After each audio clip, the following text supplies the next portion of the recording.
Because understanding great literature is better than trying to read and understand yet another business book.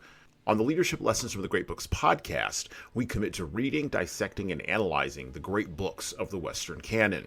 You know, those books, from Jane Austen to Shakespeare, and everything else in between, that you might have fallen asleep trying to read in high school.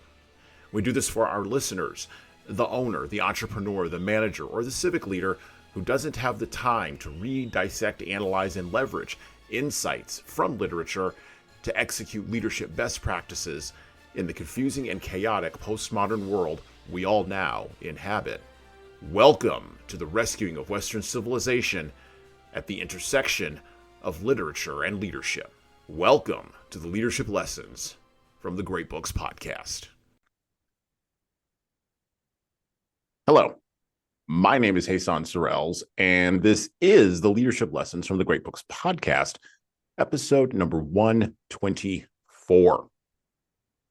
With our book today, well, actually, we're not going to have a book today. It's going to be one of those sort of jog off into the hinterlands, or maybe just we're going to take a left turn. And it kind of goes along with our general theme this month of science fiction authors and the leadership lessons you can learn from science fiction authors.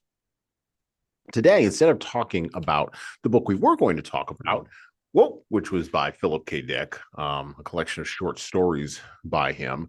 The book that I have here, I'm going to show it here on the video, and you can check that out if you want to see that on the YouTube, is a Counterfeit Unrealities. It's a collection of about 4 Philip K. Dick short stories, including, actually the 4 that are in here are The 3 Stigmata of Palmer Eldritch, Do Androids Dream of Electric Sheep, let's see, Ubik, and A Scanner Darkly. Those are the 4 that are in this collection. These stories were incredibly difficult for me to find because, weirdly enough, you can't find Philip K. Dick stories in the library as easily as you can find Heinlein or Asimov or Ray Bradbury. And we already covered Fahrenheit 451 in a previous episode. And of course, we've already covered Dune by Frank Herbert. And so today we were going to cover Philip K. Dick's short stories. And I'll tell the story of how I eventually ran across his short stories here in just a moment. But it was a little bit too late for the show. So instead, we're going to talk with our special guest today, our regular guest host, Tom Libby. I shouldn't say special because now he's regular, so he's not special anymore. He's just Tom. He's Tom. We're going to talk with Tom today about what are the leadership lessons we can learn from our top 5. We're going to sort of pull a movie kind of idea here. What are our top 5 science fiction films? So I'd like to welcome Tom Libby back to the show. How you doing, Tom? As I've recently started saying to people, I'm living my best life. I used to, when people said how I was doing, I used to say I'm living the dream, and then wait for them to say something positive, and then say, let me just remind you that nightmares are dreams too. But that I've been using it for so long that it just got old. So now I got to figure out something else to say when somebody says how you doing. So that's my new one. People stopped living their best life about 10 years ago. They stopped saying that. So you're about on trend. Yeah. I'm right there on track with my life expectancy. It's okay. It's fine. Well, we are, like I said, we were going to cover the short stories of the writer Philip K. Dick, who was out of all the science fiction writers of the mid-20th century, Philip K. Dick, along with Robert Heinlein, Isaac Asimov, and Ray Bradbury, sort of sit on the Mount Rushmore of science fiction, mid-20th century science fiction writers. Philip K. Dick's stories have been turned into films. A Scanner Darkly was a film back in the 1990s with, I believe, Keanu Reeves was in A Scanner Darkly. Let's see what else. Do Androids Dream of Electric Sheep was turned into the movie, or was adapted into the film Blade Runner, which we're going to talk a little bit about today. The Man in the High Castle was turned into an Amazon show. If you have never watched that, that one is really, really intense and really, really interesting. My wife didn't even make it through like the first season of that show. It's about, well, the story is about an alternative historical future where the Nazis win World War II. It is just about as horrible as you think it would possibly be. Philip K. Dick was born in 1928. He died in 1982, and he was wildly imaginative. He graduated. No, he didn't graduate. He went to, and I love this because I kind of got this at the beginning of the book, or the collection that I picked up. He he went to the University of Sacramento, I think it was, or University of California. Here it is. Yes, he was born in Chicago in 1928 and lived most of his life in California. He briefly attended the University of California, but he dropped out before completing any classes. In 1952, he began writing professionally and proceeded to write 36 novels and 5 short story collections. He won the Hugo Award for the Best Novel in 1962 for The Man in the High Castle, and the John W. Campbell Memorial Award for Best Novel of the Year in 1974 for, and I love the titles, by the way, of his books, Flow My Tears, The Policeman Said. Philip K. Dick died of heart failure following a stroke on March 2nd, 1982 in Santa Ana, California. Just like Ray Bradbury, who didn't go to college either, he just went to the library. Philip K. Dick just started writing, and he never stopped. So this book that I got, this collection of his short stories, Counterfeit Unrealities, which has Do Androids Dream of Electric Sheep, I picked up actually not yesterday, but a couple days ago at a antique book sale, where I was on an anniversary trip with my wife. We were celebrating our wedding anniversary. I'm walking around, and all of a sudden I see Philip K. Dick, and I go, "What's in there?" And so I pull it. I open up the book, and Do Androids Dream of Electric Sheep is in there. And I said to my wife, "I've been looking for this book in the library, and I can't find it in my local library." And I didn't want to order it off of Amazon. And guess what? For this hardcover edition of Counterfeit Unrealities, with the 4 short stories in it, by Philip K. Dick, all of which, by the way, come in novella form. Okay, so they're fairly long, they're fairly substantial, but they are still not exactly novel length. But they're a little bit longer than a short story. I paid 35 cents. That's better. That's better than my story. I got a first edition hard copy of Bury My Heart at Wounded Knee for $1. I think Philip K. Dick would love that. Actually, I think he was a very cranky guy. He would actually probably have not like he'd be like, "Yeah, that's about right. That seems about right. That seems accurate for all my effort." Yeah. And so I have started reading Do Androids Dream of Electric Sheep because I went right to that one. But I'm only like 2 chapters in. So yeah, we're not going to cover that today. Instead, like I said, we're going to talk about the top 5 sci-fi films and what we can learn from them. I have my top 5 list. I challenged Tom a few hours ago before we pressed record on this podcast to come up with his top 5 list. And he said he struggled. So do you want me to start, or do you want to start? Let me just explain why I struggled. Because here's the thing. When you're thinking of movie genres, right? You think of, you have comedy. Mm-hmm. You're expecting it to be funny. You have drama. You're expecting it to be either serious or sad or whatever. You have very few like variations of what drama is. If you look at, sci-fi is one of the very, very, very few that can be, you can call it sci-fi, but still be funny or dramatic or horror even. Like sci-fi runs the gamut of what these films are designed to be. So when you're thinking of like the top 5, like I said to Hassan before we came on, I was like, it depends on the mood I'm in that day. well, okay. You see this with a lot of science fiction films. Like, let's talk about science fiction, because one of the things we've been talking about this month is the genre in the shorts episodes, the genre of science fiction, right? And it is one of those genres that, for a long time, because of Jules Verne, like Jules Verne is the original and H.G. Wells. Those two guys, they set up sort of what sci-fi was going to be. You could make an argument that Edgar Allan Poe Sure. maybe, took Yeah. some shots at that, but he wasn't able to. You don't get a full understanding of science fiction without industrialization. And Jules Verne and H.G. Wells were writers who were right on the edge of industrialization, not on the edge, but they were right in the middle of industrialization. Like the world was turning over from agriculture to industrialization. And so you get the idea that you can go to the moon from, I think it was from Jules Verne. Or no, that was H.G. Wells. And then like 20,000 Leagues Under the Sea, that's Jules Verne. You get these kind of ideas where like now these gee whiz technologies are showing up and we can do all this fantastical stuff, right? Okay. But for so long, that entire genre was mired in just being kid stuff. Yeah. Yeah. Like for the early part of the 20th century, like nobody took science fiction seriously, arguably until Ray Bradbury. Like Ray Bradbury elevated science fiction, and Isaac Asimov actually elevated science fiction to this level of like high literature where like moms could read it in Reader's Digest and not feel like they were, reading comic books. And that's the other thing. Like sci-fi and comic books also, like, which I'm going to talk about this for a little bit, but they all sort of crossed over, right? Yeah.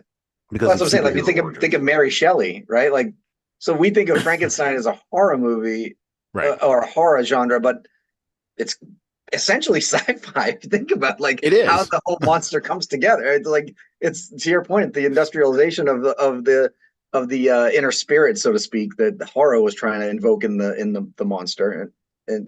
But I don't know. Again, it's one of the few genres that cover a lot. It runs a very wide berth of what your expectation of the movie is. The emotion that the movie invokes is very wide spectrum versus every other genre. You know what you're getting into. It's a comedy. It's supposed to make you funny. If it's a documentary, it's supposed to be educational. Like there's just like you have very clear expectations of most other genres.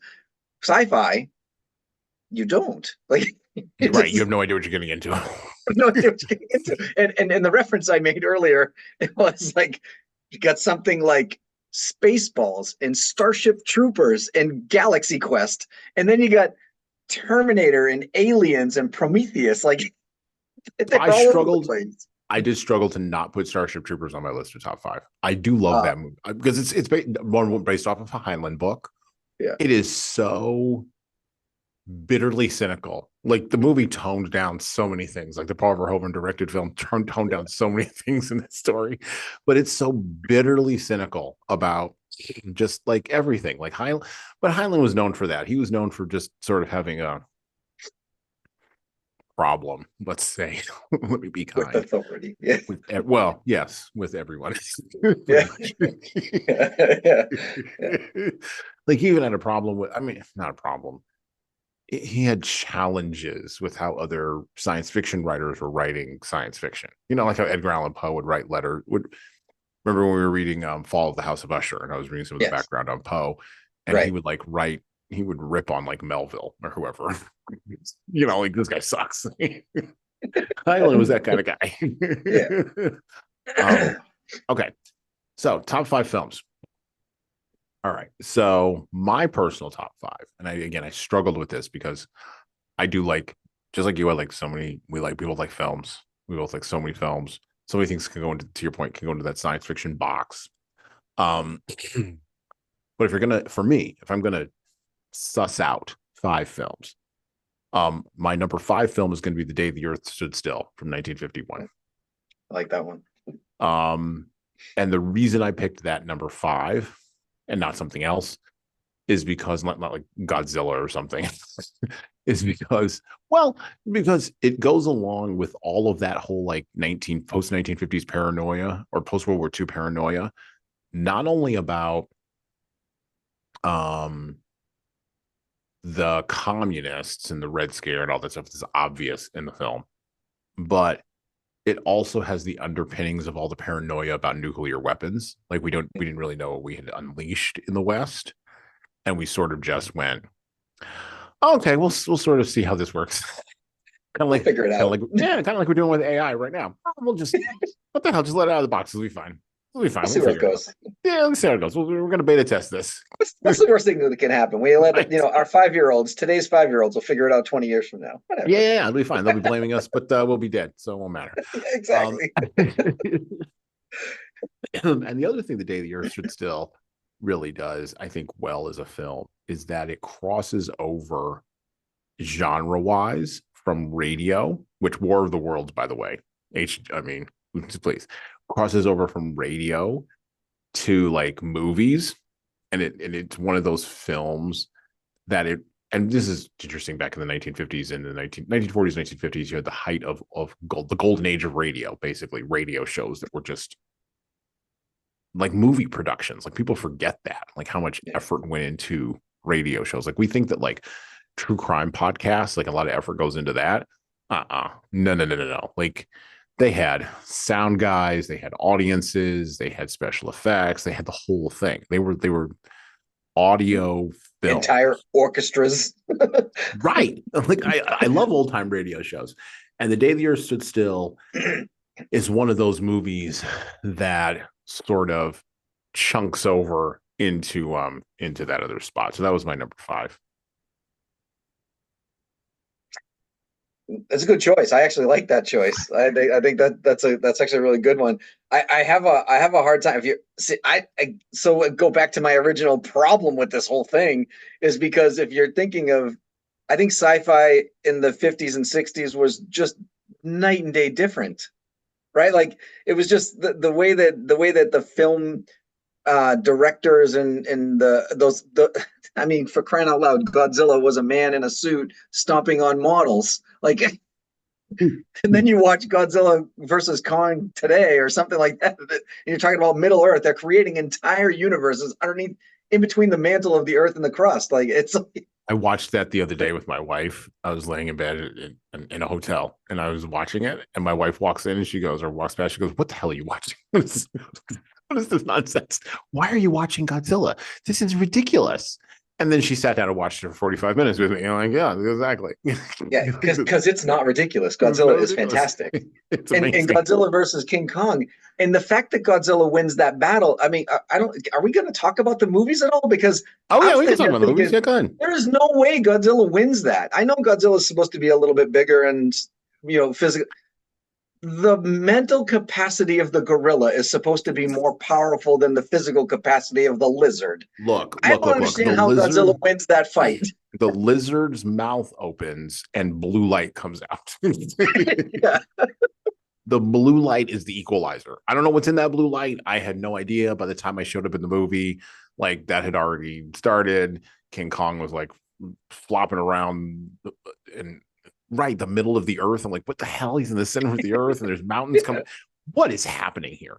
It was very psychedelic. It was very trippy. No, but I think I don't know. It's reptiles. Okay, look, we live in a post-Jurassic Park world now. Yes. The monkeys eat the primates, or not the monkeys. Sorry, the lizards eat the primates. That's what they do. Well, in Jurassic Park, the lizards are 100 times the size of the primates, so I get it. But King Kong, anyway. The Tyrannosaurus. Okay, look, if you blew up Chris Pratt in Jurassic World to the size of the Tyrannosaurus Rex, he would win that fight. I don't think so. I think the Tyrannosaurus Rex would eat him. I'm taking the T-Rex all day and twice on that. He's got sharp teeth. Like when he bites, his bite pressure alone is just, forget it. The primate's done. The primate's soft and squishy. I think he's there. Maybe he's muscular, maybe or whatever. But maybe that's no maybe. Think about it this way: a gorilla in real life. Now, a gorilla supposedly is approximately 10 times stronger than the average human man. Oh yeah. So now you take a 300-foot gorilla. I don't know. Okay. I'm thinking, have you ever seen two jiu-jitsu white belts fight over anything? Yes. That was what it was. Okay. So brute strength beats intelligence when you don't have enough intelligence to. I get it. All right, fine. We can move on. I'm just saying. The reptile has a blue light that comes out of his mouth, and he's got sharp teeth. That's an equalizer. That's all I'm saying. the second one was better. I thought I actually liked the one. Did you see the most recent one where the Godzilla and King Kong team up to beat this like other species of gorilla that I guess Mm-mm. Kong. Oh, you got to see the newest one. You got to Well, I see gotta see this. this. Wait. There's more monkeys. Where do they come from? There's a lot more. There's a lot more monkeys. They actually look more chimpanzee like than gorilla. Like Godzilla looks clearly gorilla. They look more Oh, chimpanzee like in the film. So oh, dude, uh, wait till I get to my number two movie. We're gonna talk about apes. Yes, we are. oh, you're not going to talk about Planet of the Apes, right? The please tell me you're talking about the original and not the new Rise of the Apes garbage.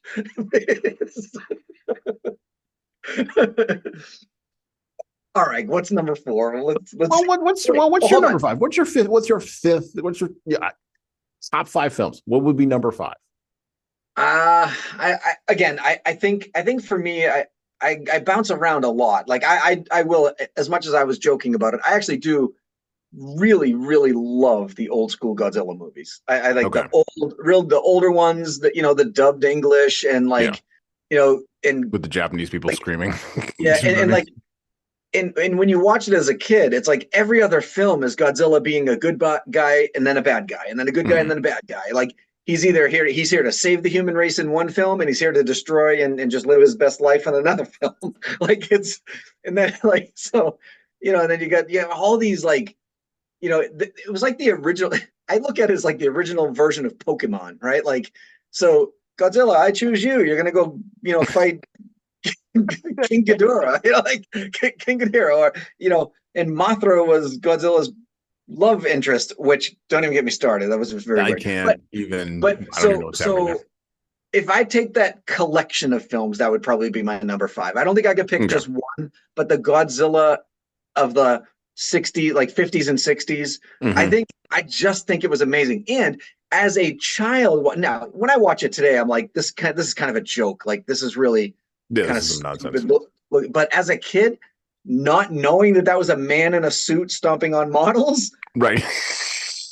it fascinated me. I don't even know I don't even know how else to say it. It was just like I'm envisioning like, oh my god, I'm never killing another lizard ever in my life because that could be Godzilla next time I So wait. You were probably a really big fan of like the Ray Harryhausen, like little models, like the way he did the stop motion models in the Ray Harryhausen Yes, movies, like back in the yes, day. yes, yes, Okay. Yeah, like Jason and the Argonauts, which is yes. not necessarily sci-fi, but Right. the technology that he used to put all that together, that guy was brilliant, by the way. He knew Ray Bradbury, by the way. They were good friends. Um, they met each other when like Ray Bradbury was a kid or something like that. Anyway, um, but you were probably a big fan of that stop motion photography kind of. Yes. Okay, all right, all right. I liked it. I don't know what I leadership liked it. lessons you can get from King Kong though, other than like get the hell out of the way of the monkey. Well, I mean, okay, so Something's bigger than you. yeah, I mean, like I said, I mean, the original, if you look at the original King Kong, I mean, that was, was that Faye Dunaway or something like that that was up there in the building with him and Fay like Ray. Fay Fay Ray. Ray. Thank you. Not Like Faye so, Dunaway. Faye I don't Dunaway was different. That's like it's network. She would have never stooped to be so next to low, a monkey. It wouldn't happen. She but had her like, standards. yeah, I mean, the original, like even the original King Kongs, if like, it took a long time for King Kong and Godzilla to be in the same movie. Like if you Right. remember, like Yeah. Godzilla was around for a lot longer, and Hmm. they and King Kong was like in essence, it was an Americanized version of Godzilla, right? Because Right. America looked at what the success over in Japan was with this Godzilla thing. And by the way, a lot of the storylines and essence of Godzilla came from like be ready, prepare yourself for this, people. Hiroshima and Nagasaki. Like Yeah. the idea that radiation was distorting animals and making animals look a little, that's what like people kind of came up with this idea. Now the folklore behind a Godzilla like thing is much older than that. I agree with that, so don't beat me up on the comments here if there's comments on the show about Godzilla being much older than 1942 or 44 rather. But the idea of Godzilla shooting fire, radiation breath and all that stuff. That did come after World War II. But Well, and so America saw all this and we're like, oh, we can do this. What's a more noble animal that we can use instead of like a chameleon or a or an iguana or whatever they thought Godzilla was. I don't even know. I don't even know what he was supposed to have morphed from, but America was like, oh well, gorillas are probably one of the more intelligent animals on the planet. Let's use that, and let's blow up a gorilla and see what happens. See what we can do with that. And then some brilliant person said, let's put them in the same movie. well, King Kong. So the first King Kong came out in like I think the 30s, if I remember correctly. Yeah. The 20s or 30s, and it was a one-off whatever. It was a one-off sort of phenomenon, right?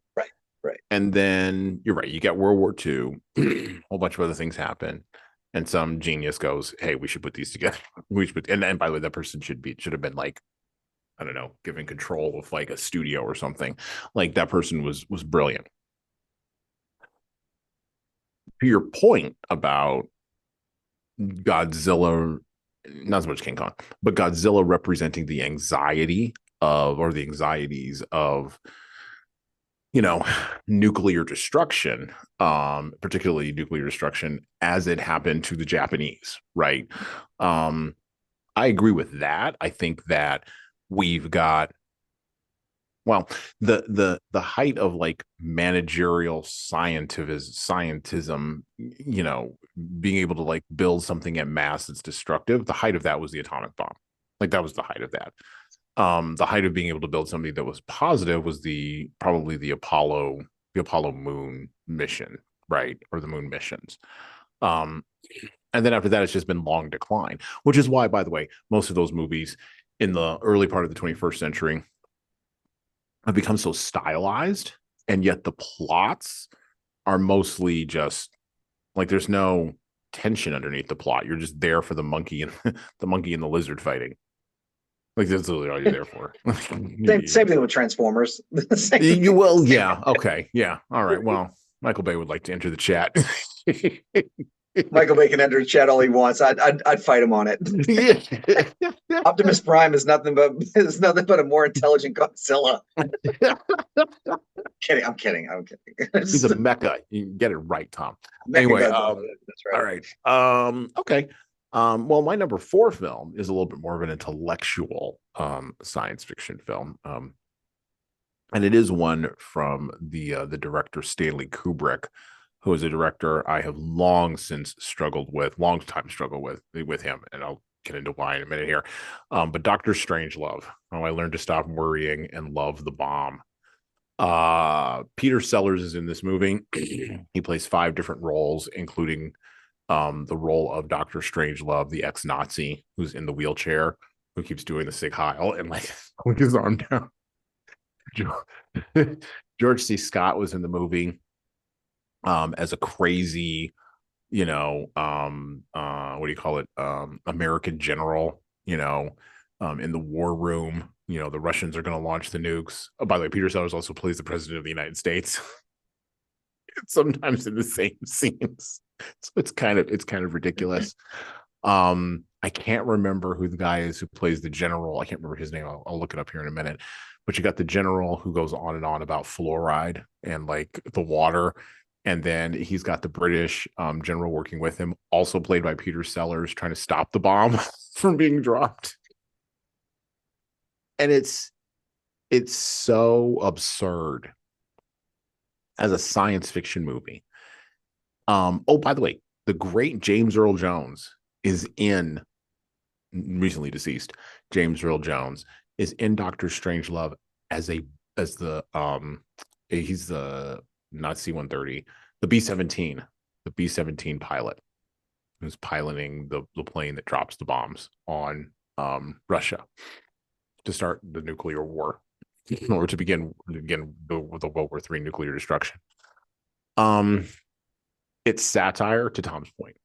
It's science fiction that operates as satire. It operates as a screed against the military industrial complex.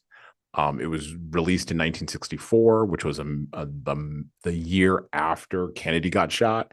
And so people are still traumatized by the death of hope, and you can feel like the entire zeitgeist like sort of shifting over. Civil rights, which before was really just sort of a 10-year long sort of slow brewing thing, is about to really kick off. Tensions with the Russians are up because, Nikita Khrushchev had just a couple of years before, pulled off his shoe at the UN and banged on the podium and said, "We will bury you." And he might not have been wrong. And put his shoe back on. You'd had the Cuban Missile Crisis, and Kennedy had sort of fumbled his way through that. I'm not willing to give that to Kennedy as a win. And by the way, you people can come for me on that. I'm not willing to give that to Kennedy as a win. I think there were a lot of other smarter, older people who surrounded him who were like, "Dude, just don't. Here's what you do." And he had the wisdom, by the way, even at his young age, in his 30s, to actually listen to people who were older than him. And Dr. Strangelove came out at a time when geopolitically no one had yet heard, to the degree they were going to hear in subsequent years, no one had heard of Vietnam. No one. We had soldiers in Vietnam. We were fighting a war in Vietnam, but no one had heard of Vietnam in 1964.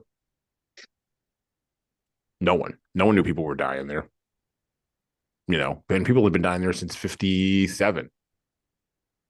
No one knew. And so all of those dynamics come together in Dr. Strangelove. And to me, what makes it a great science fiction film is the technological elements. So the B-17, the interior of the B-17, was so accurately created that apparently the Defense Department wanted to have a chat with Stanley Kubrick about how he got all that information about what the hell was in their B-17. So I'm a big fan of Dr. Strangelove, or the subtitle, How I Learned to Stop Worrying and Love the Bomb.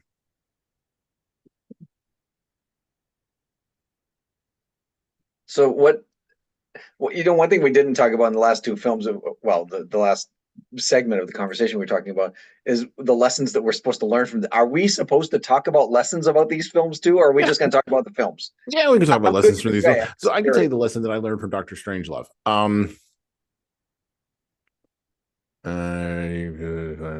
Yeah, yes, they do. And yes, they do. Okay, somebody's texting me about something. Anyway, I love being a landlord now. I'm a landlord, by the way. I'm a landed man. I'm a man of land. Anyway, yes, we're supposed to be talking about the lesson. So King Kong, the lesson we can learn from King Kong and Godzilla, or The Day the Earth Stood Still, is when things are bigger than you may want to question them. You may want to run and hide. Sometimes that's a good move. Sometimes that's the move. Run and hide. Run screaming ahead of them. It's fine. From Dr. Strangelove, my God, like, the lessons are incredible. I mean, don't let crazy people take over your entire military industrial complex. I mean, when people say, "Oh, this one's real popular in our time," when people say the adults are in charge, like, let's actually make sure they're actually adults. Yeah, right. Because when there's a great scene in Dr. Strangelove where they're actually fighting in the war room, and I can't remember which character it is, but basically I think it's Peter Sellers as the president. He goes, gentlemen, there should be no fighting in the war room. The irony. Right. And it's one of those films that has become so, among certain people, it has become so popular, I guess is the term, right?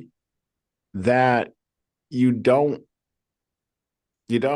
consider that Kubrick was really angry when he put together that movie. He was angry at the idea of thermonuclear destruction.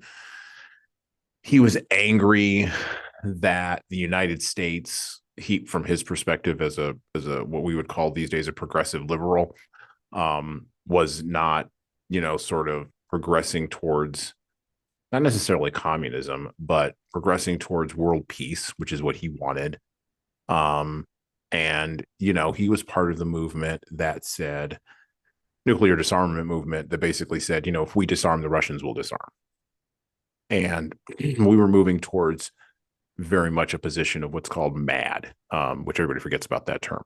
But MAD was an acronym that stood for mutually assured destruction. Yeah.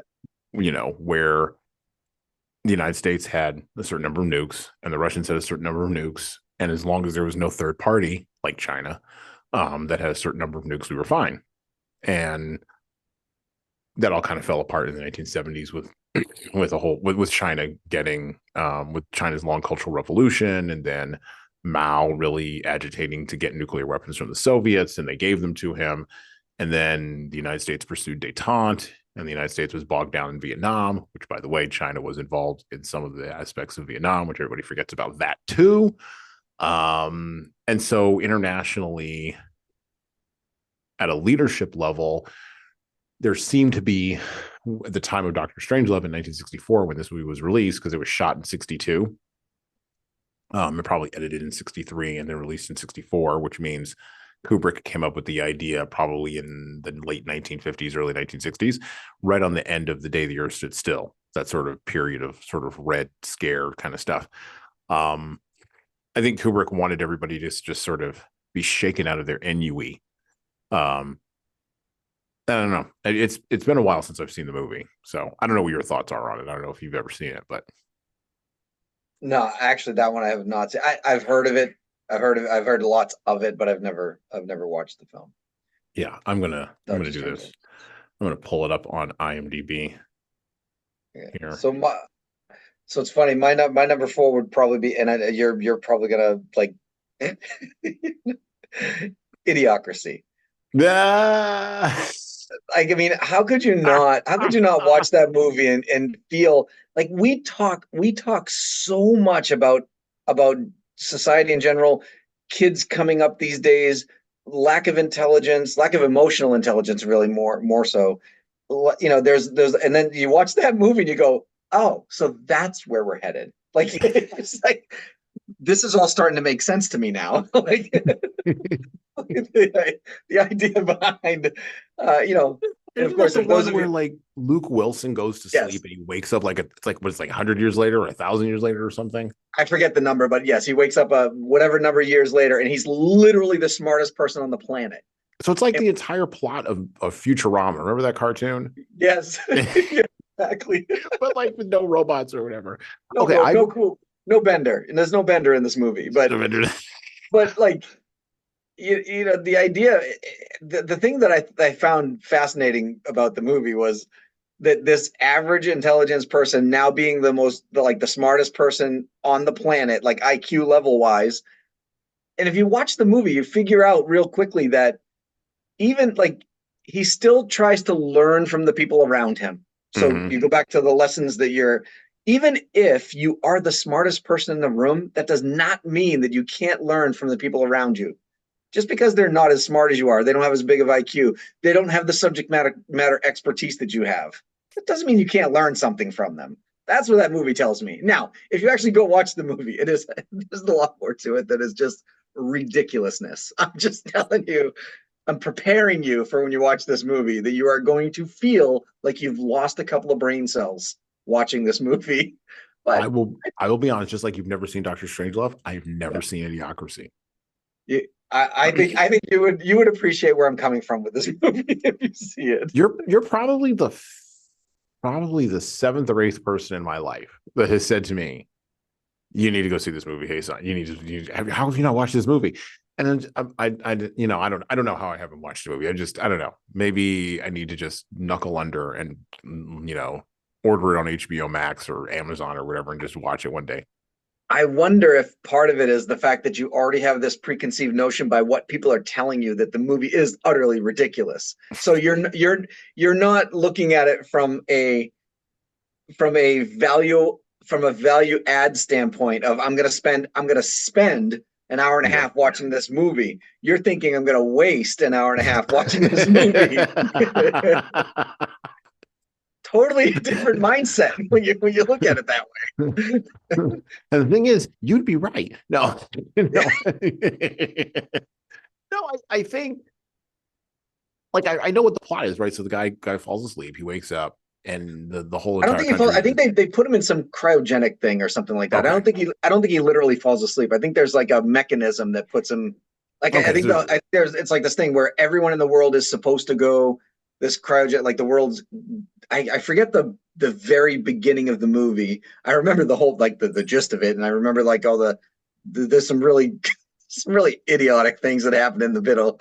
But the beginning of the movie, I can't remember if it's like the whole like something's detriment to the earth that's happening that in order to save the race they're supposed to put everybody in these cryo chambers or something like that, but he ends up being the only one that does it, and that thing that happens didn't destroy humanity. It basically changes humanity into a bunch of idiots, and so I then think he wakes up as the most intelligent person on the planet.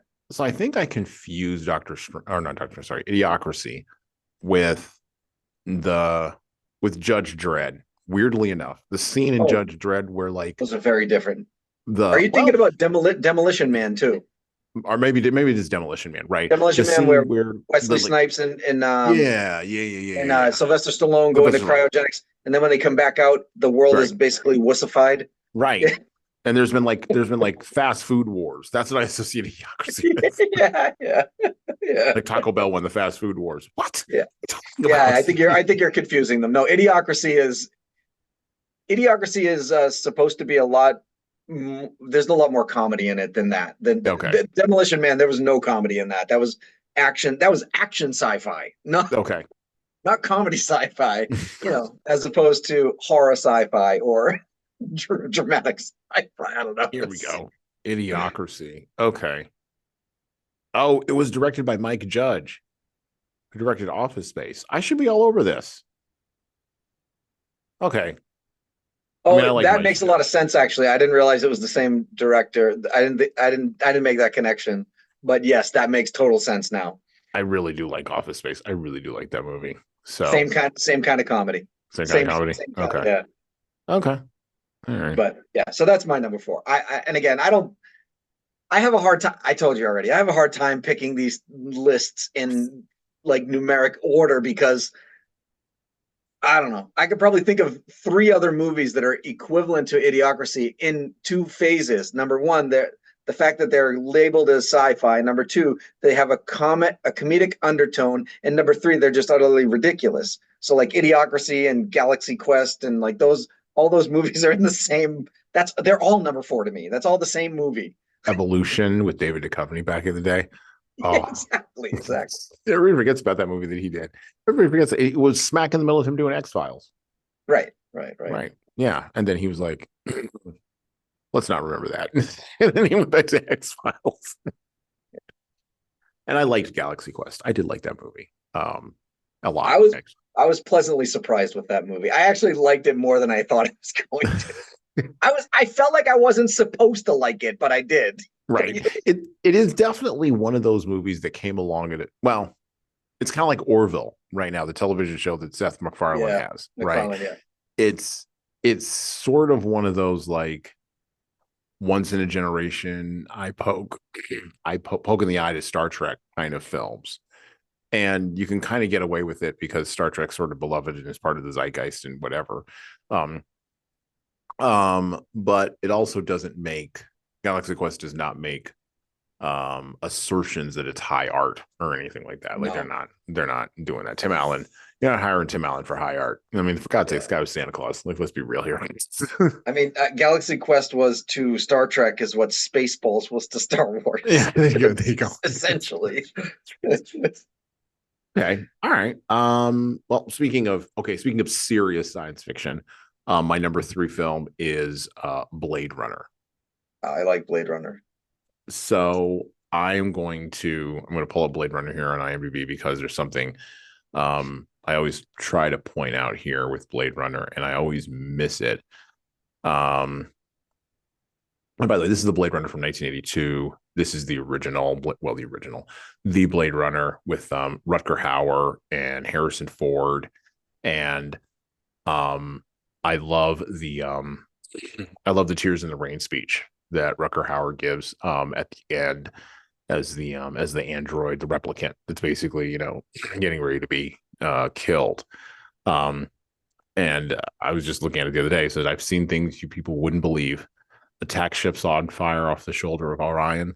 I watched sea beams glitter in the dark near the Tannhauser Gate. All those moments will be lost in time, like tears in the rain. Time to die.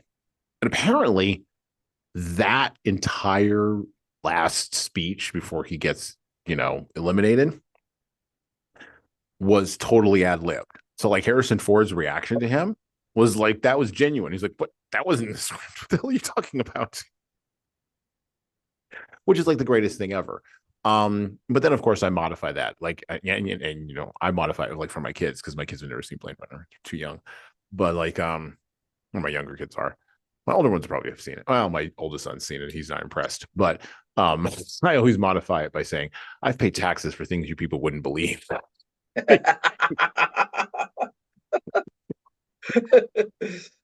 And then you just go down the My law. tax money disappears like tears in the rain. Tears in the rain.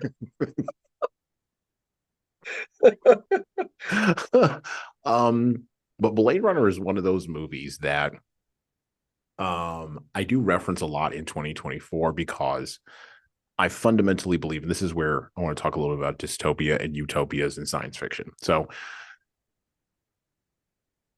I reference this movie because in 2024, I believe we fundamentally are living the Blade Runner reality. We're living the Philip K. Dick Blade Runner reality. The only thing we're missing is the acid rain from the nuclear fallout. That's it. That's the only thing we're missing. That's it. Well, we have everything else. In the death game, right? Like, we can call that football. We've got everything else. We've got everything else. Okay, sure. We've got mass advertising that's stupid. We've got surveillance. We've got genetic manipulation. We've got people who are trying to biologically change themselves. We've got AI now, right? You could make an argument that we didn't have the AI, but we've got the AI now. Pretty soon, and this is going to be, we've got the internet. So we've got the instant communications, off planet, on planet, whatever. We've already cloned sheep. We did that in the 90s. And there are people who will say we never stopped cloning animals. We just stopped talking about it, right? Yeah. Because it wasn't popular. Like, what are we missing? Oh, and by the way, we have the dystopia. We have an incompetent government that has no solutions for how to solve problems other than to get rid of people, and will give you pleasure and desire and distraction in exchange for actually solving problems. What am I missing? I mean, when you say it like that, what the hell, Hassan? Like, I mean, I think Philip K. Dick nailed it. I think we're here. This is the future. We got the Blade Runner future we were looking for in 1982. You know that I remember what was it? Somebody told me something in the book 1984, something like 70 something percent. They did the math. I don't know how the math plays out, but I mean 1984 was written what, in the 30s, 20s, 30s, 40s. It was in the 40s, yeah. In the 40s. And they said by the actual year 1984, about 2/3 of what was in that, or 3/4 of what was in that book actually came to fruition. So what you're talking about from 1982 until now sounds about right. It sounds about the same. Sounds about the same math. Yeah. So 1984 was published June 8th, 1949. 49. Okay. So yeah, so 35 years. Yeah, like I said, the math works here. Yeah. So what you're saying from 1982, I mean, we're a little late. We're a little behind on the AI part, at least, but the rest of it, we're right on track.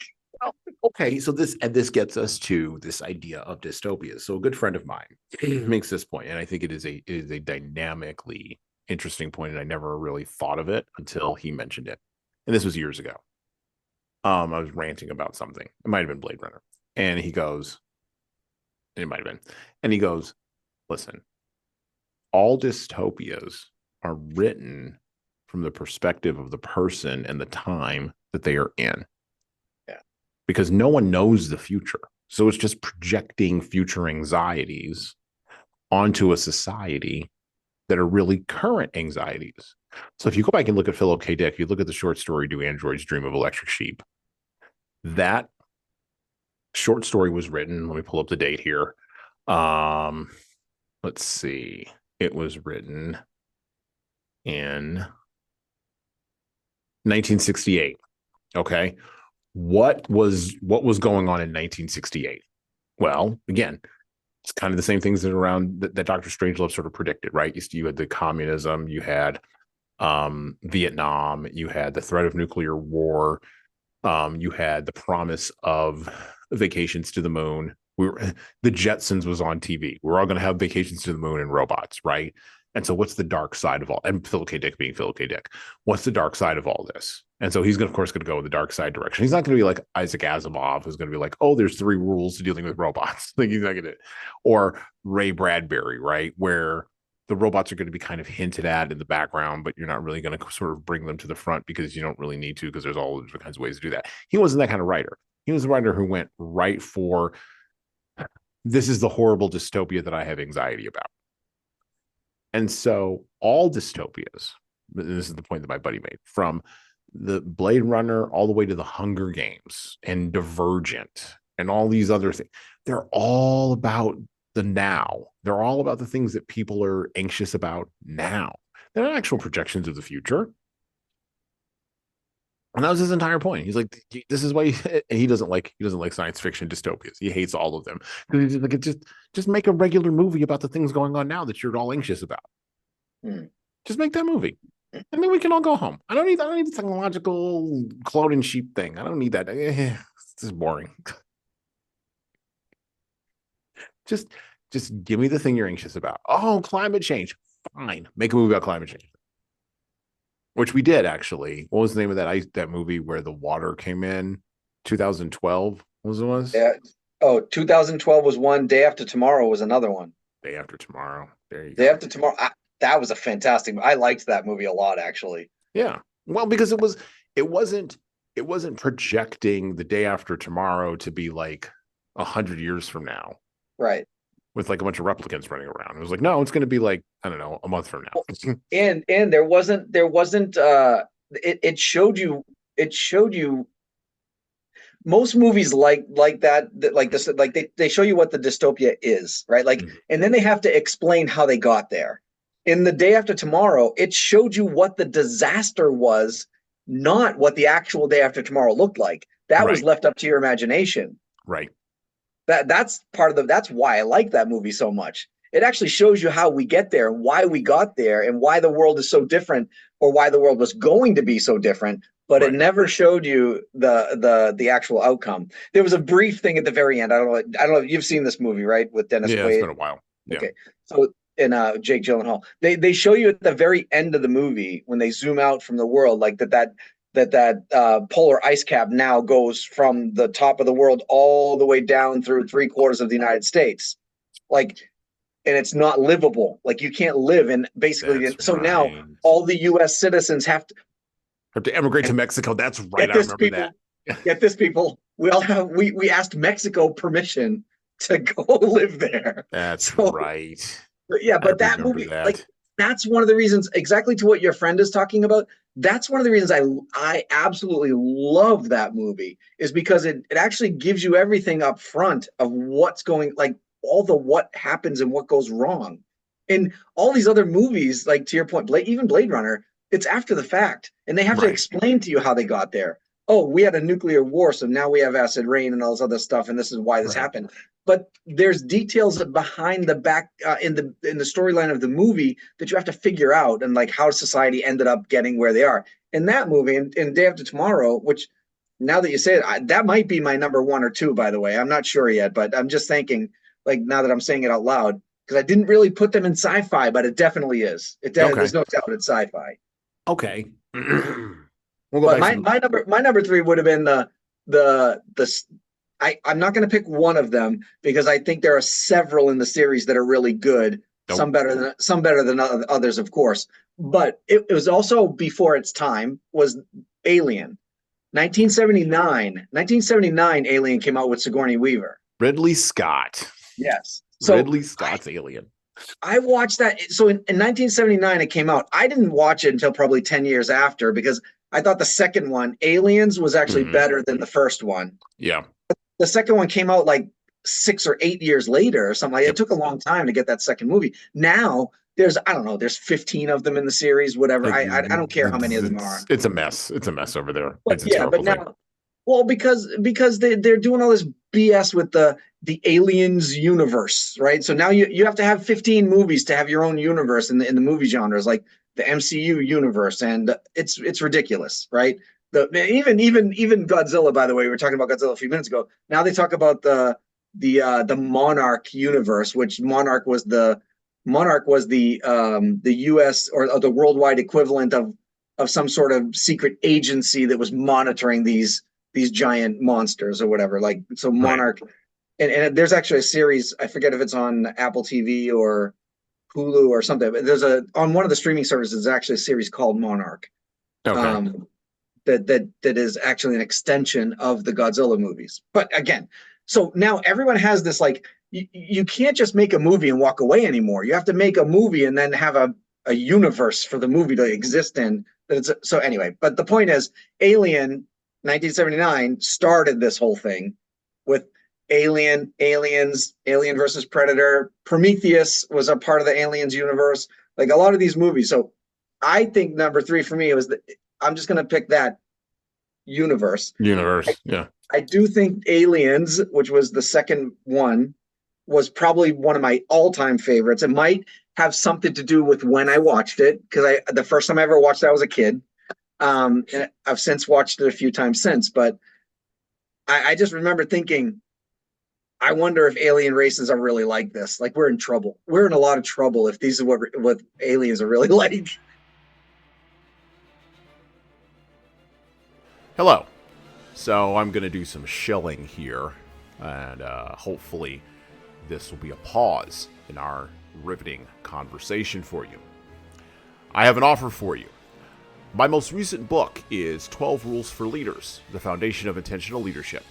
It's available in paperback, hardcover, or as an ebook on Amazon, Barnes & Noble, Kobo, and any other place you order books. Now, in this book, I address the 12 leadership areas that I have found leaders need to be the most intentional in to be the type of leader followers actually want to follow. From establishing a foundation of leading teams through managing conflict effectively, all the way through leading teams through change, knowing what to do and why to do it can help readers, like the ones listening to this show, become better leaders. Look, reading this book and living it is like getting coaching from me directly without having to pay my full coaching rate. Head on over to leadershiptoolbox.us, that's leadershiptoolbox.us, and scroll down the homepage and click on the Buy Now button to purchase in hardcover, paperback, and Kindle format on Amazon 12 Rules for Leaders, the foundation for intentional leadership. And that's it for me. Now back to the show. Okay, so I watched Alien. I watched the first movie, the Ridley Scott movie from the 1970s, when I was probably about 15 years old. And originally it landed in my head as a combination of, remember 2001: A Space Odyssey? Yes. So, like, all of the worst parts of 2001: A Space Odyssey that I didn't like, because I was on an anti-Kubrick kick, whatever. But all of the parts of that combined, without Dave the computer, take Dave the computer out, or you put Dave the computer inside the android, right? Yeah, I was just going to say that, but yeah, go ahead. Right. And then you throw in this monster movie aspect from the alien creature. And I thought, and yeah, I mean, you got the jump scares with the thing coming out of the belly and whatever, and the acidic, whatever. And then I thought, you know what?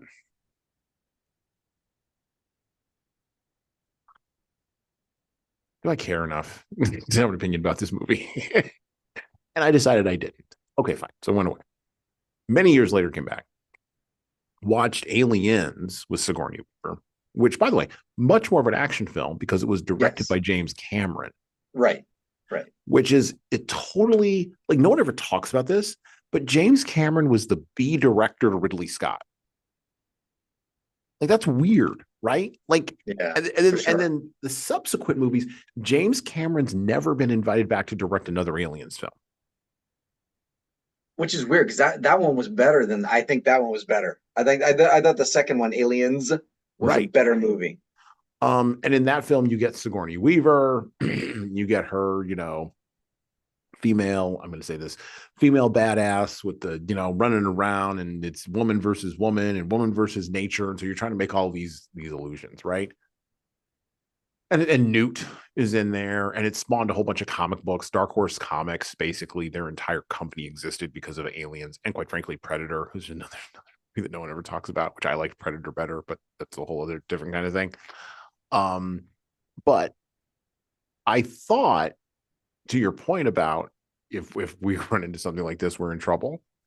I thought, and it came out subsequent because I watched Prometheus, right? Mhm. And I got so mad in the middle of that movie. So angry. I was like, I'm done. I'm out. I'm out. And I sat there in anger for the last 45 minutes of that movie, just seething. Because to your point about the universe, part of developing a cinematic universe is you have to retcon other films that existed before you decided to make the cinematic universe to make it fit into the narrative. And it never works Yeah, because we already yeah, have that other narrative in our head. So now I'm annoyed. So now you're showing me like alien eggs and babies and yeah. I thought ancient I thought I thought spacemen. And I'm like, Prometheus was an awkward left turn, right? Like it was just it. I'm Now out. the I'm funny out. part was I liked the movie up until that part. I was like, oh, this is kind of cool. Like I get it, whatever. And then once it started showing and I'm like, wait a minute. And then they did the same thing with Predator, by the way. So Yeah. I do agree. I actually like Predator a lot. It was one of I was again a kid growing up watching military people overcome that Arnold Schwarzenegger, Jesse the Body Ventura, Carl Weathers. I mean, Mm-hmm. had action heroes in there, and I was like, yes, like all these guys are like, I want to be with them. If the world's coming to an end, I want to be with them too. Like I Oh was yeah. that girl that was like, don't leave me here. I'm coming with you. Like Right. Yeah, I yeah, yeah. totally get it. I'm going with Carl Weathers. Right. You got Carl Weathers, Jesse Ventura, and Arnold Schwarzenegger. With a whole bunch of guns. Right. You're gonna say no, leave me here? Hell no. I'm going with you guys if the world's coming. If the feces is hitting the fan, I'm going with you. Like no. Anyway, but then you even then like even the second Predator movie and the third like when the Predator gets dropped in the middle of Colorado, Mm-hmm. fine. I had no problem with that. Like okay, sure. So it didn't work in the jungle. Put him in a city or the suburbs, whatever. Fine. But I felt the same way. Like you're talking about Prometheus when they started doing the whole Alien versus Predator kind of dynamic. And I don't Yeah. know if you remember this one, but there was one where they had to excavate like some sort of pyramid in the Arctic. And Oh yeah. they got down there, they realized, oh, wait a minute. So these predators, that's why they're called predators, because they prey on these other aliens. These aliens prey on these aliens. In order for you to your coming of age is to go kill one of them. Like that Right. whole thing was, and I'm like, what are we doing? Like, what are we Right. doing here? Like, Right. it just seems very weird. Like, so to your point with the whole you just have to, you're taking bits and pieces from all these other movies and you're trying to force feed a universe down our throat. Right, exactly. And I don't need that. I don't need that. Yeah. And then to your point about aliens, and is this actually what alien life would be? Here's the thing. Neil deGrasse Tyson would tell us if he were here right now. I can't wait. Tell me what he would say. Because Here's what he would say. Here's what he would say. That's all fantasy, and it doesn't matter because there is no intelligent life in the universe other than us. There's none. And even if there is intelligent life, it's so far away from us, we can never get there. We just can't. We can't cross the distances. We can never get there. And if they can cross the distances to get here, they're probably so super intelligent that why the hell would they bother with us? Hmm. And so we would be to them as ants are to us. And no one's crossing the street to deal with an anthill. We just drive past it. We don't care. We're like, I don't know what's going on over there. And the ants aren't building rockets to come talk to us. They're hanging around the anthill. Like they're doing ant stuff in an anthill. That's what Neil deGrasse Tyson would say. Now, with that being said, I do think that the idea of, and I've often struggled with this, just even in my religious, sort of wiring, not sort of my religious wiring. I don't know why a creator would build a gigantic universe like this that we're aware of, by the way. Like, it's not like it's like there's a great scene at the end of the first Men in Black, right? Where the aliens are Yes. playing marbles. Yes. Yeah. Yeah. When I saw That that, scene was actually eye opening for me. I actually thought I watched that and went, God damn it, that could actually like how would we know if that was really happening? Like we wouldn't even know. we would have no idea. Oh, We would have no idea. Well, damn it, Will Smith. and that's part of the idea that like all of and this is Elon Musk pushes this idea that all of reality is a simulation and we're all just trapped inside some test tube on some kid's desk in Cleveland. So Elon Musk is basically saying we are actually in the Matrix. Right, but it's a matrix that's being run inside of to the point about the end of Men in Black, inside of another set of matrices, that are all stop. At a certain point, we're getting out of control. We got to quit. Yeah, we can see the universe. We are smart enough to build technology that can perceive where we are at in the universe, and it is vast. And up to this point, anyway, empty of intelligence other than us. That's it. That's all we know for sure. So because that's all we know for sure, what the hell? Let's backfill it with aliens. Let's backfill it with predators. Let's backfill it with Vulcans and Klingons and Star Wars things. Sure, let's backfill the entire freaking thing. Because it doesn't matter. It doesn't matter because whatever it is we find, like I am convinced in the next 100 to 150 years, we will do some kind of, at some technological level, we will do some kind of foothold. We will get some kind of foothold as a globe on Mars. We will get some kind of, I think Elon's right on that. We will get some kind of foothold on Mars, 150 years out, I think. I think we have to go through, I think we have to have a close run on a war or a major war to sort of click us over into that. But I think that's going to happen. If it doesn't happen this time around, there's going to be another time around where the tensions will rise and we'll get there. Anyway, and that's about 150 years. I mean, the average human seculum cycle is 80 years. 280-year cycles is 160 years. There you go. So in 160 years, we will wind up on Mars. For sure. I believe that absolutely for sure. After that, who the hell knows? I mean, like the moons of Jupiter are kind of interesting. The moons of Saturn are kind of interesting. I do fundamentally believe that there are wild things out there that we're not prepared for. Are those wild things what we would conventionally assume is life? No. And I don't know that we're ready to see any of that. So could we run into some egg-laying alien thing? Hell yeah. Yeah, we could run into that. Sure, why not? But I'm not going to worry about it right now. I'm going to be kind of annoyed because I'm living now. I'm living in 2024 right now. And I'm not going to Mars. I'm not going to make it. My generation, we're not going to make it. Tom's of the same generation, we're not going to Mars. All I'm saying is, in my original statement and starting this whole spiral, was that I felt like Aliens was ahead of its time. If you think about like the other movies in the 70s and 80s, I really did think Aliens, because if you think about Aliens, what the alien looked like and what it looked relatively the same throughout the whole course of the Aliens universe. Yeah. But like, they didn't make a lot of changes to it. Whereas, again, if you go back to Godzilla 1960 was vastly different than the last Godzilla movie. You know, like it's not even the same. They made a lot of changes to it. CGI helped out with a lot of that, whatever, right? So that's all I was getting at. I liked the idea. Like when I was a kid, that movie was way better to me than most of the other sci-fi movies that were around. I mean, think about Total Recall. Come on.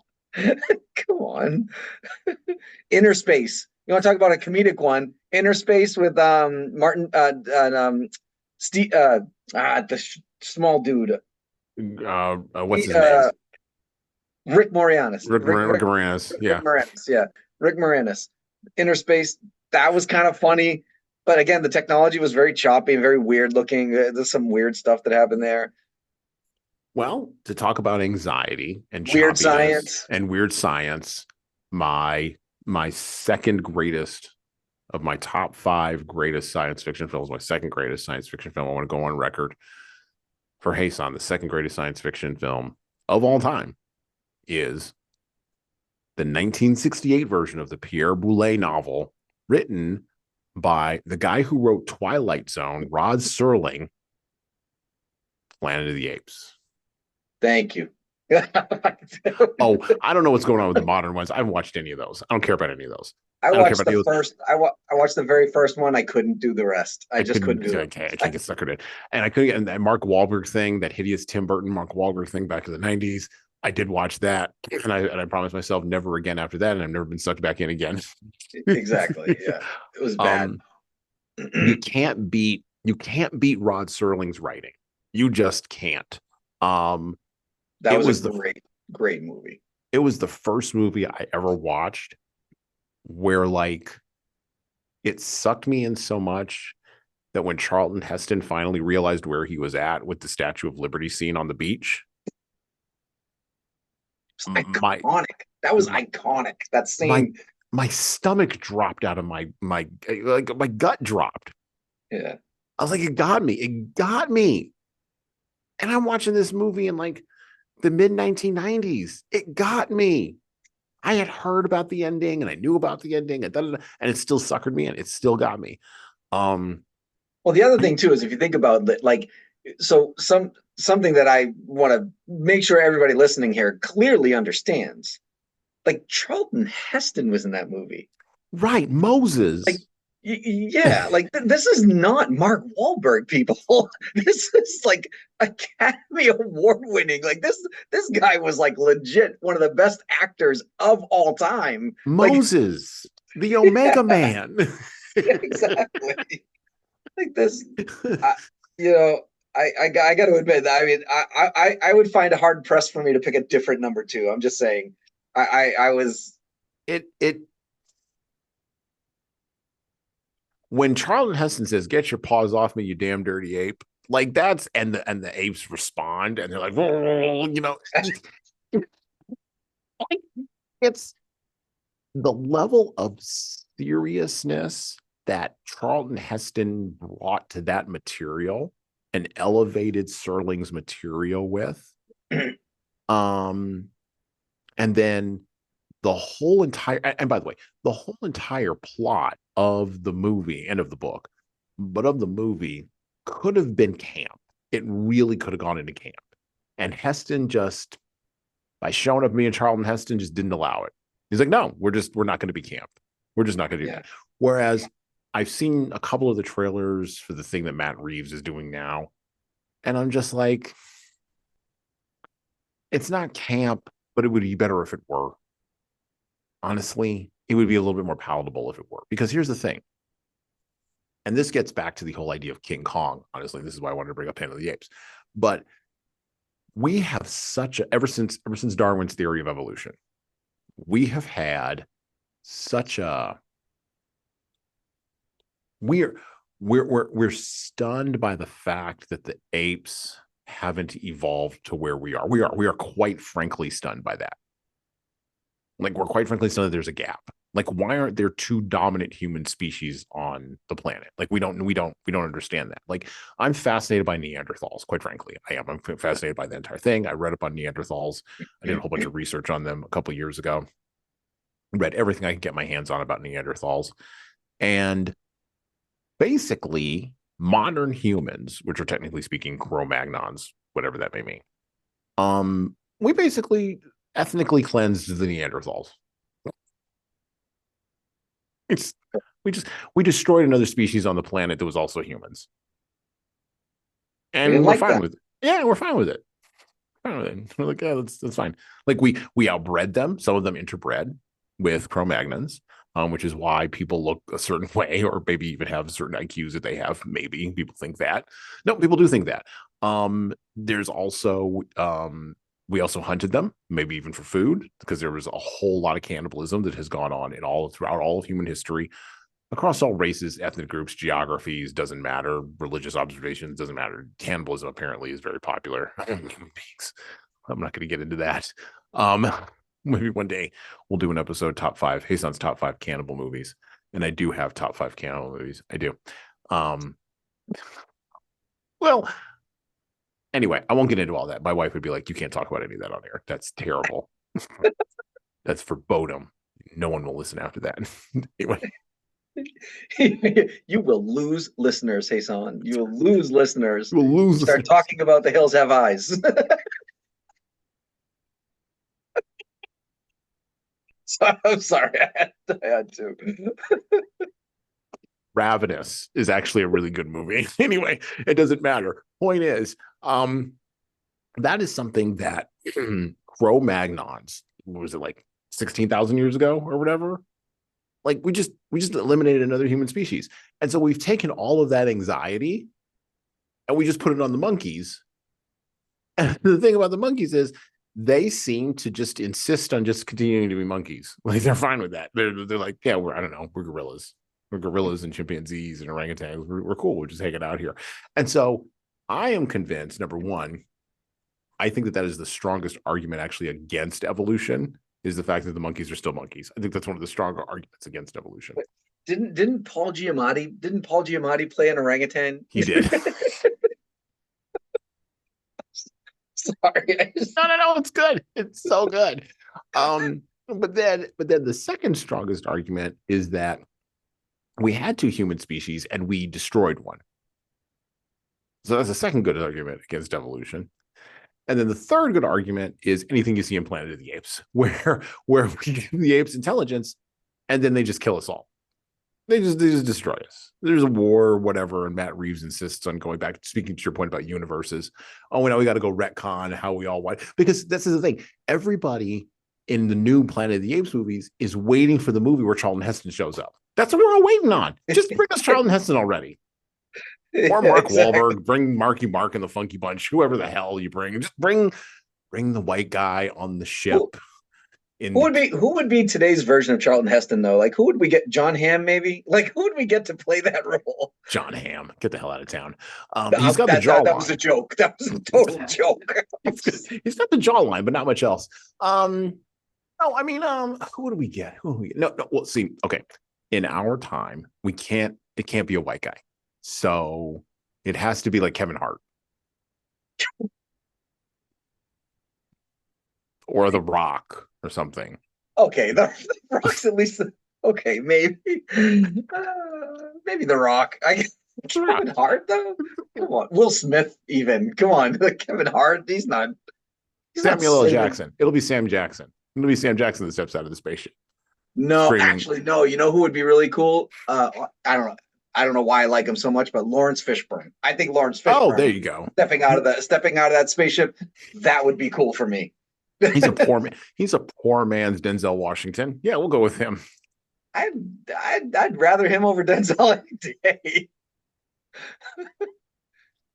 Maybe that just shows that I grew up poor. I don't know. That's fine. I don't care. I'll tell the world. I'm not ashamed of that.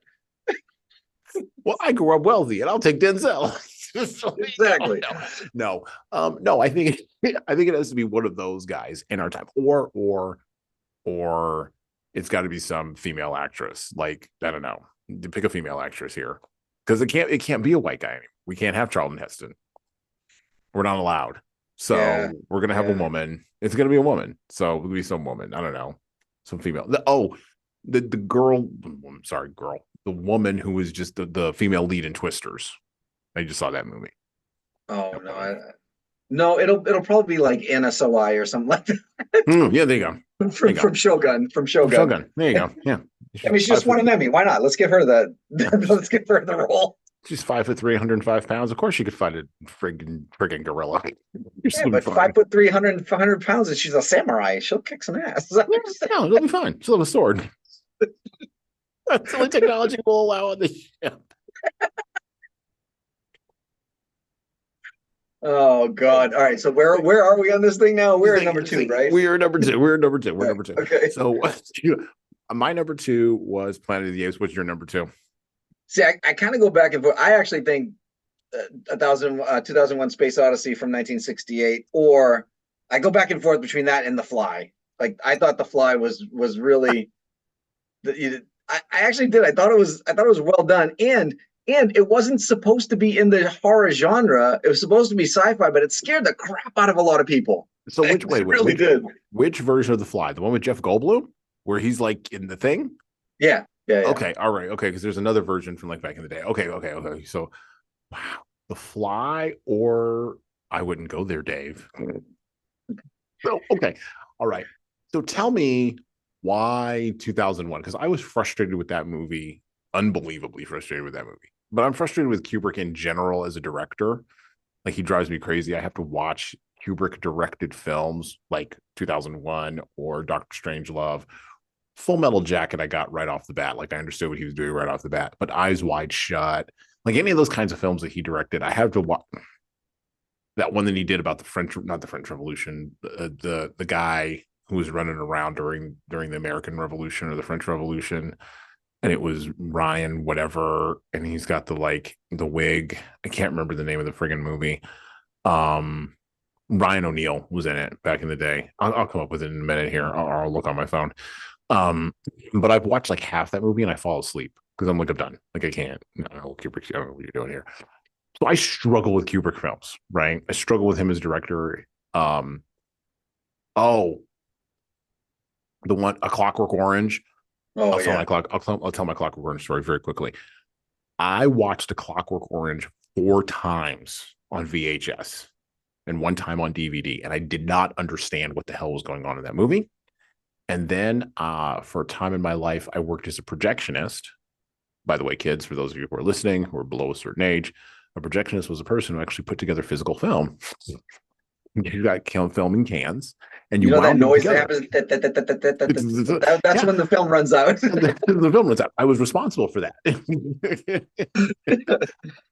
And you used to have celluloid, which was highly stable, and then silver nitrate, which would fall apart, right? And I worked at an old movie house in Detroit that showed classic movies. And so I watched a lot of classic films that way. But we got a silver nitrite copy of A Clockwork Orange. And when you were a projectionist, you had to put the movie together. And then because sometimes you didn't know where the cuts were correctly, because a projectionist is sort of Martin Scorsese has said this and some other directors, but a projectionist is kind of like the final editor, which is why most directors are glad that George Lucas sort of eliminated all of us and now it's all digital. Anyway, because they don't want us touching their stuff. And so we would cut and paste the films together, cut and tape the films together. So I knew how to do all that back in the day. I still do, still have those skills. Anyway, so I would have to watch the movie to make sure that I didn't tape in a reel upside down or something, which by the way, sometimes you could do that. Anyhow, so I put together a silver nitrite version of Clockwork Orange, and it was an original version from whenever that movie came out. And I watched it and I was like in the theater and I went, got it. I understand it now. It took me like 8 times to watch A Clockwork Orange and actually understand what was going on in that movie. That's my problem with Kubrick. Like you're inscrutable as a director. I have no clue. And by the way, the actors don't matter. The story doesn't matter because he was sort of all over the place with his genres and what he did. The thing that united it is it's Stanley Kubrick's vision of what he wants to put forth for reality. So that's my Clockwork Orange story. Anyway, 2001: A Space Odyssey. Why did you like this? I'm always fascinated by other people. What struck you about that movie versus The Fly? Let's back up for a second, because I'm not suggesting that I loved the movie itself, right? Like I'm just thinking when you had sent this to me and I started thinking about movies, I was thinking more of like iconic movies that like that should be on the list, I guess. Like probably movies that I wouldn't have to defend all that much. Like you know what I mean? Like so that's really what like I said, I kind of went back and forth. If I'm thinking of like the best or what would be considered the best films of all time in this genre. So it's not that I personally have an attachment to it like that, like you're asking. That being said, I did think the depiction of AI in that was way beyond its time, right? Okay. That's probably the thing that stood out to me the most when I was like, And by the way, the oh shit factor today, right? Like we were talking about, when 1984 was written in 1949, and then the year of 1984 came, and you look at that book and how many things of that book actually came to fruition. Like it was very high number, 70. Yeah. It's like 77% of all the things that he wrote in that book in 1984 came true.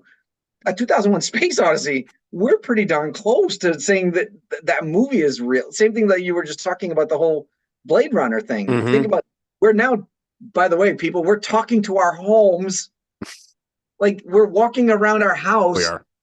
Hey, what was that joke I heard the other day about the rabbit in the hat? Like, and the Siri's going to go, what does a rabbit, like so that's kind of why I'm thinking of some of that stuff. Like, so wait, why won't the tech companies then call the AI Dave, or let the AI call you? Did you see? Did I ask you this before? Did you see the movie Jexy?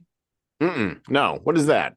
Oh, what is that? Son, what is wrong with you, my friend? I'm watching. I'm writing it down. I got to be honest with you. That one, even before Idiocracy. Okay. The premise of this movie is this. The phone takes over this dude's life. Like the phone takes him over. Like, he pisses the phone off. Like Jexy is essentially Siri, right? Yeah. So he pisses it off somehow, and he's like, Jexy, set my alarm for work for 7:20 a.m. 7:20 a.m. comes, the alarm doesn't go off. He wakes up late for work. He's like, Jexy, what happened to that alarm? She's like, that'll teach you next time to piss me off, or whatever. Like 2019. Okay, I got it. I found it. Go ahead. The kid that's in it is not a huge star, but he's been in a couple of movies. He's been in Pitch Perfect, I think, with Anna Kendrick, and then he was also in was it Dave and Dave Find or Need Wedding Dates or something, like, I forget what it is, but he's been in a couple movies, and he always plays a comedic role. So, but Jexy, that movie was hilarious. I was dying half of that movie. I was like, if this ever happens for real, we're in big trouble. Like, Ron Funkus is in it, the comedian. Wanda Sykes is in it. And Rose Byrne. Rose Byrne plays Jexy. She's okay. Rose Byrne plays Jexy's voice. Yeah, she's hilarious. The whole movie is funny. It's great. Anyway, okay. So back to my point about 2001. So the idea here is like I was thinking of it more like that. Like, the book 1984. Come 1984, we get all this stuff happening. The same thing. Like I thought about like Star Trek, the series Star Trek. Like when we think about all the stuff that we now have today, that was. Somebody watched that show as a kid and said, I'm going to invent that someday. That's kind of what my mindset was with Space Odyssey. The Fly was just creepy as hell. Like that. Like I said, that movie I don't think was supposed to be labeled as sci-fi. I think it was supposed to be in the horror genre, but it is sci-fi. If you think about how, like, the teleportation thing, but like all this, it was definitely science in there. And so I'm not sure which one I would put, number two, but I do think both of those two are very iconic sci-fi movies. So let's see. So we've got Godzilla and King Kong universe for Tom. We've got Idiocracy. We've got the Alien universe, and then we've got a tie between 2001 Space Odyssey and The Fly. Those are your top four. Okay. So far, I mean, again, so far. So far, he had trouble coming up with a list. It's okay. It's good. And then let's see. There's just too many of them. My problem is I love this genre of movies. That's my biggest problem. I'm just letting you know.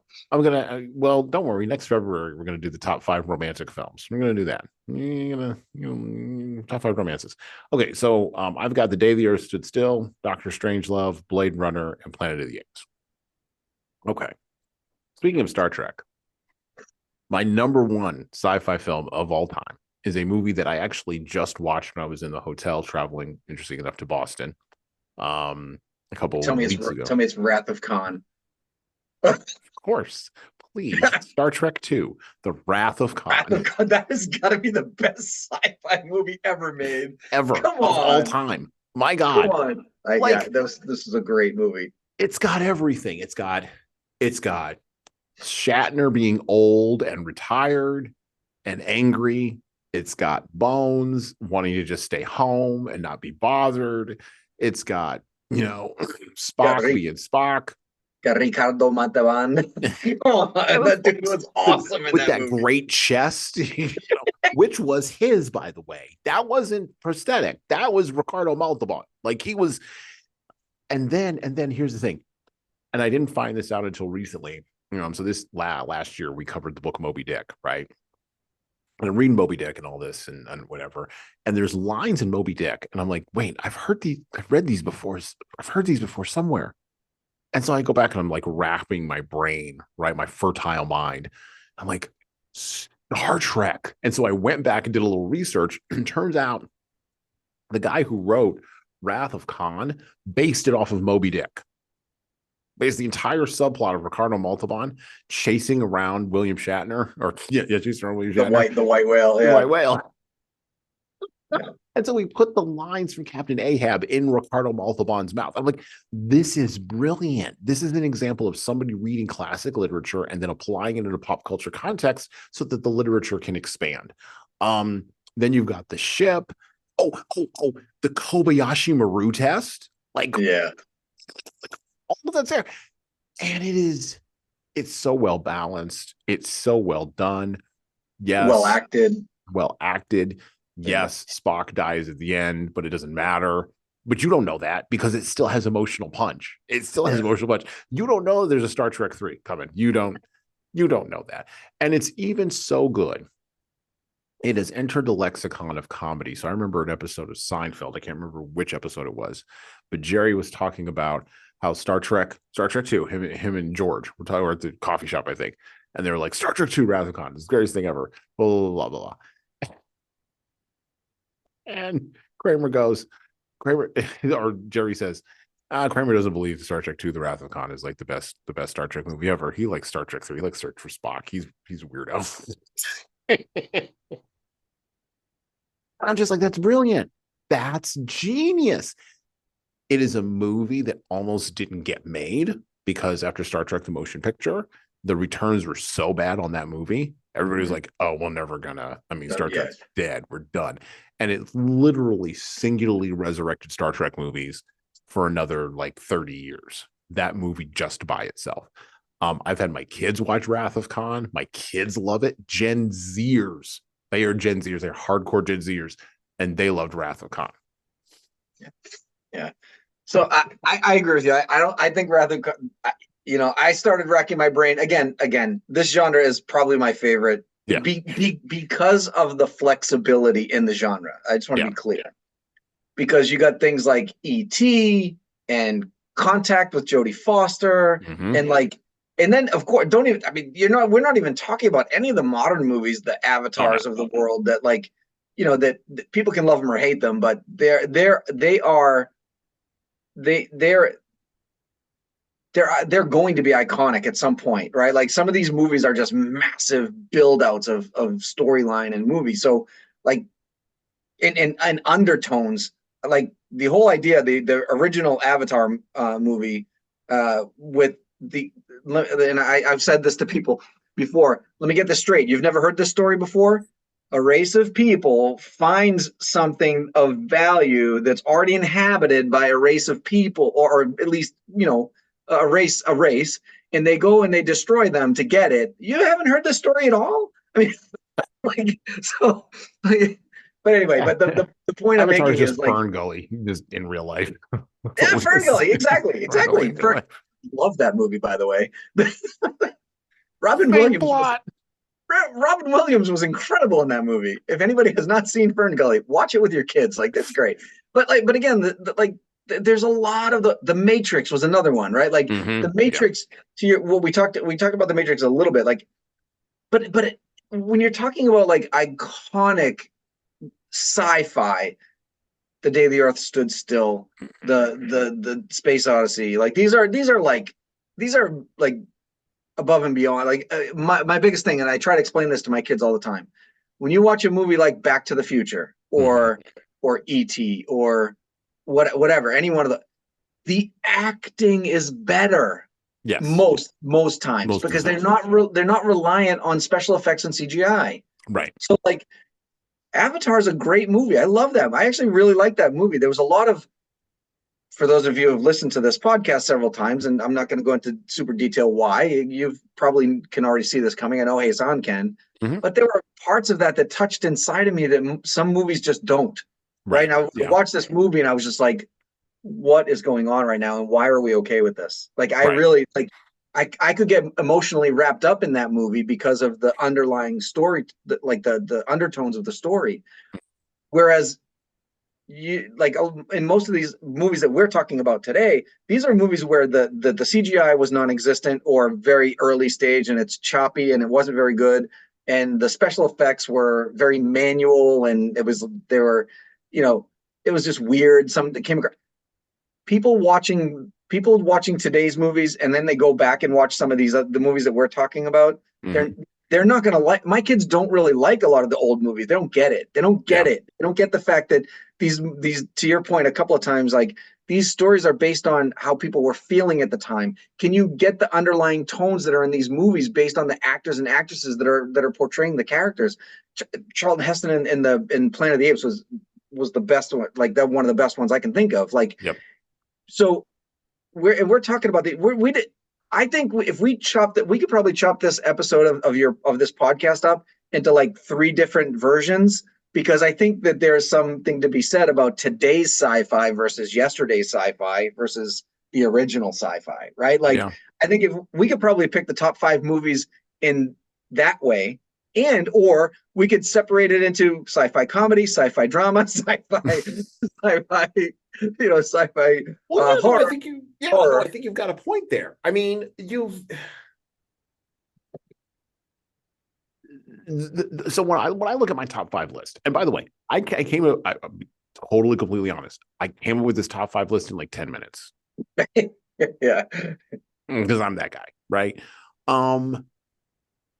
It didn't take me long, but you're right. Like, my top 5 list, even your top 5 list, driven by writing. And this is the thing, like, we're a literature podcast, right? What are the leadership lessons people can learn from great writing? People get caught up in movies in the visuals, as well they should, right? The visual, because it's a visual medium, right? But when you go so far over, and you see this with the Marvel movies, right? This is why everyone's burned out on superhero movies now and no one cares anymore.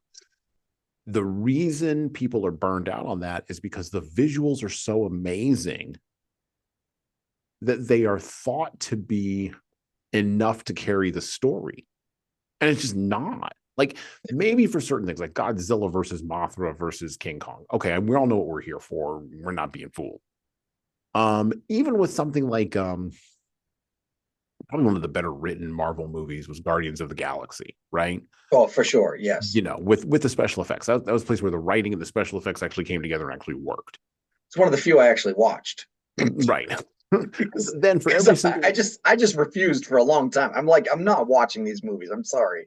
But then for every one of those, though, you have a Doctor Strange in the Multiverse of Madness, which was just trash.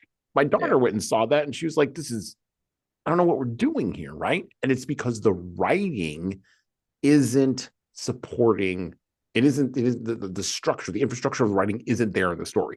Wrath of Khan is my number 1 film on my list, and it didn't even, I started with that one. Yeah. Because of the writing. The writing is good. The iconic lines are good. And this has been one of my beefs with Hollywood for a long time, and it's not just in science fiction. It's in a lot of other different genres too. This is everywhere.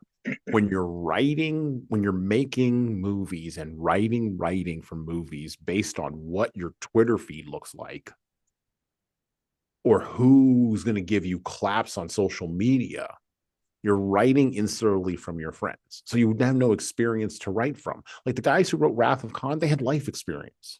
Just like, quite frankly, the guys who wrote, to go into a totally different genre and a totally different place, the people who wrote French Connection or Serpico, or even, I'll go a step further, a movie that's very stylized, very classical, but everybody quotes from it, Godfather. Number 2. The second one. Well, We'll leave that aside for just a minute. We'll just say Godfather and leave it at that. Okay. The writing, except for Godfather 3, the writing is strong. The Yes. writing is strong. The writing is what carries it. But you see a fall, a definite, you see a definite fall off in writing after I think about 2010. And I don't know if that's because writers shifted to television or television offered more opportunities and streaming or whatever. But I just know that the writing that we've gotten over the last 15 years or so hasn't been good. Even The Matrix was a little bit of a mess. And I liked The Matrix back in the 90s. But Yeah. even there was like, you're trying to do too many things. You're trying to be too cute by half. Like just write a good solid story. And I think we've forgotten that. And as a literature podcast, I support good writing. So there we go. I support good writing.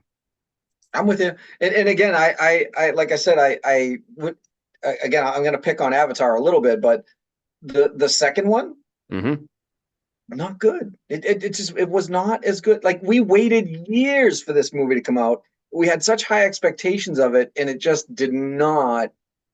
It wasn't written as good. It wasn't written as well. Okay, it just wasn't. I watched the first Avatar movie. I did. I watched it in the theater, and I was like, okay, this is fine. I mean, I know the story. It's fine. It's cool. I don't know anybody who saw the second movie. Other than you. You're like the first person that I've met. Literally, you're the first person I've met who watched that movie. I don't know how this movie made, like, what is it, $500 bajillion that it made? Yeah, I don't know either, because it was not very good. It was like, the writing on it was not very good, honestly. I don't know what we waited for. That's kind of my point. And by the way, that happens a lot. Even with the deterioration of the writing quality, it gets worse as they go. It almost naturally, right? Like, so even The Matrix, I thought the first one was way better than the second. I thought the second one was really not very good. By the time they got to the third one, I watched the third one. I went, "What are we doing here, people?" Like, you know what I mean? So like and that happens in just about everyone. I mean, with one exception, I think, because you made a statement a few minutes ago, like with the Godzilla movie, right? Like with the Godzilla, we're not as worried about the writing because we know what we're in for, right? Like, we know what we're here for. I feel that way about John Wick.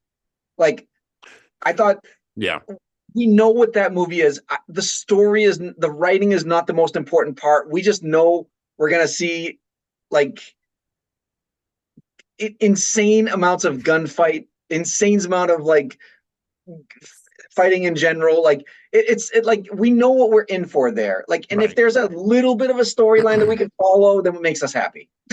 Right. Like, and we are surprised into joy when it's actually well written. When the narrative hangs together. Like, part of the narrative hanging together has to be that in the third act, things that are proposed in the first act are resolved. That's a basic of, like, story structure. This is a basic idea of story structure. Like, in the first third of your book, you're going to introduce an idea.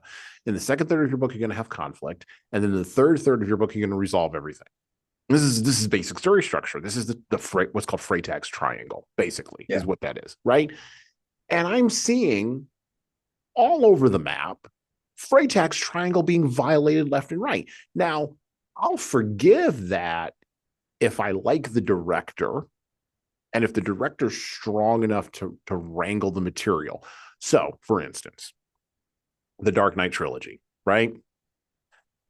Got to be honest. Christopher Nolan had no idea what to do in the third Dark Knight movie because Heath Ledger kicked it. Yeah. He had no idea what to do. Now, his entire plan was to bring back the Joker and do something else and close that loop. And then and Heath Ledger died. Okay. So how do you write yourself out of that situation? That's a massive problem. And he solved it the best way he knew how.